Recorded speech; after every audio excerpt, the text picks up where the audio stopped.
pour vous demander votre analyse de ce qui se passe dans la zone euro aujourd'hui. Qu'est-ce que vous en pensez? On est dans une crise, on est dans une impasse, on ne peut pas en sortir? Mais écoutez, on a fait une erreur économique absolument invraisemblable sur la nature de la monnaie. Si je peux vous donner 2 ou 3 explications. Allez-y, je vous en prie. Parce que qu'est-ce que c'est qu'une monnaie? Pourquoi une monnaie a de la valeur? Parce qu'après tout, ça ne coûte rien à produire, ça ne devrait rien valoir ce truc-là. Une monnaie a de la valeur, il y avait 3 explications. Vous aviez l'explication d'Aristote qui disait que la monnaie, c'était l'argent métal en Grèce, avait de la valeur parce que ça coûtait très cher à produire. Mais on sait qu'il y a la valeur travail, ça a été prouvé comme étant quelque chose qui ne marche pas. Donc on sait que il explique en quelque sorte les talons or, c'est une négation. Ça n'est pas une réalité économique. La deuxième, c'était Platon, qui disait, écoutez, la monnaie, c'est une convention sociale. Tous les deux, on accepte la monnaie, donc ça va bien, c'est parfait. Et la troisième, c'était le Christ, qui a dit quelque chose de très profond avec l'histoire du pharisien et de la pièce. Quand on lui montre la pièce, il dit, qu'y a-t-il sur cette pièce? On lui dit, il y a César. Et il dit, rendez à César ce qui est à César, et à Dieu ce qui est à Dieu. Vous connaissez la formule. La monnaie, c'est César. La monnaie, c'est l'État. L'État, c'est l'expression d'une nation qui veut vivre ensemble. Vous savez, c'est la définition de Renan. C'est une nation, c'est une volonté de vivre ensemble.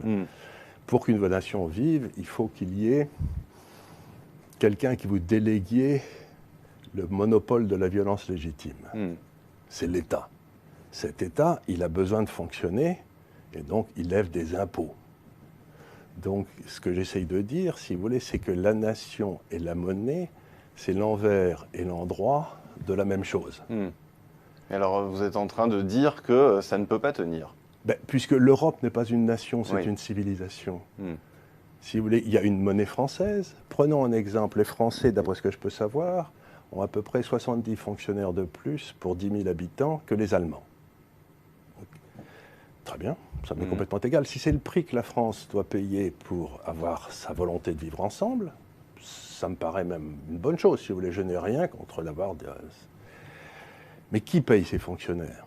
C'est l'appareil productif français en fin de parcours. Mais si on se mettait, imaginons, à autoriser les transferts entre États, qu'on constituait un budget fédéral conséquent, est-ce qu'on ne pourrait pas imaginer que l'euro tienne? Il faudrait ce fameux saut fédéraliste dont on parle beaucoup. Dont on parle beaucoup, mais 2 remarques là-dessus. Il faudrait que l'Allemagne transfère 8% de son PIB. Les réparations allemandes qu'elle n'a pas payées après la Première Guerre mondiale, c'était 2% du PIB. Donc vous imaginez comme les bourgeois de Francfort ou de Hambourg ont envie de payer pour que les Grecs prennent leur retraite à 35 ans ou je ne sais quoi, ou ne travaillent jamais. Ça donc, c'est la première remarque qu'il faut faire. Et ensuite, les subventions, ça déshonore. Regardez l'Italie du Nord et l'Italie du Sud. L'Italie du Nord travaille et donne des subventions à l'Italie du Sud. Et là, la seule chose qui a prospéré, c'était le crime, la mafia, les saloperies, la baisse du niveau de vie, etc. Donc, s'imaginer que si les Allemands nous transfèrent du fric, ça va être... On va se retrouver comme des bronze-culs à ne rien faire, payés par des gens qui bossent au Nord. C'est pas acceptable, c'est une honte démocratique. Mais alors, comment est-ce que tout cela va se terminer? D'où va venir l'étincelle qui va faire exploser la zone euro? Écoutez, c'est pas très difficile en général. Quand quelque chose ne peut plus durer, il s'arrête. C'est-à-dire que l'Italie est en train de faire faillite, le Portugal est en train de faire faillite, et l'Italie est beaucoup trop grosse pour qu'on puisse la sauver. Si vous voulez, c'est le 3e ou le 4e marché obligataire du monde. Les banques italiennes ont des dettes non recouvrables de 350 milliards d'euros, ce qui est 16% du PIB italien. C'est-à-dire que l'Italie, aujourd'hui, est en faillite. Nous avons une crise, vous savez, il y a un mot anglais qui dit solvency, qui est une crise, dans le fond, de solvabilité, et la Banque centrale essaie de la traiter comme si c'était une crise de liquidité.